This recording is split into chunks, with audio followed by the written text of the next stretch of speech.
இந்த சத்தத்தை கேட்கிற யாராவது ஒருத்தர் நீங்க இருதய கடினமா இருப்பீங்களா?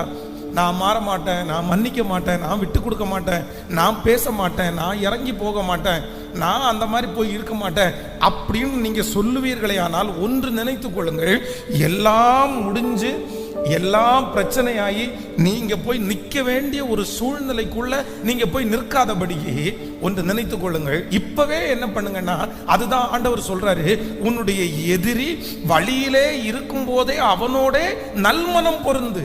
எங்க இருக்கும் போதாமா சொல்லுங்க, நம்மை விட்டு சண்டை போட்டுட்டு எதிரி போகும்போது அவன் வீட்டுக்கு போய் சேர்றதுக்குள்ள, அவன் அடுத்த வேலைக்கு போறதுக்குள்ள ஆண்டவர் சொல்றாரு, உடனே போயிரு, உடனே போயிரு, டக்குன்னு போயிருங்க, உடனே சரி பண்ணிருங்க.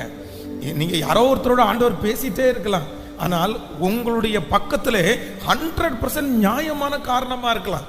நீங்க நியாயம் உள்ளவர்களா இருக்கலாம். பாஸ்டர், என்னுடைய மேனேஜர் பேசினதுதான் பாஸ்டர் தப்பு, என்னுடைய ஓனர் பேசினதுதான் பாஸ்டர் தப்பு, இவங்க என்னுடைய மனைவி சொன்னதுதான் பாஸ்டர் தவறு, இல்லை என்னுடைய கணவன் நடந்துகிட்டது தான் தவறு.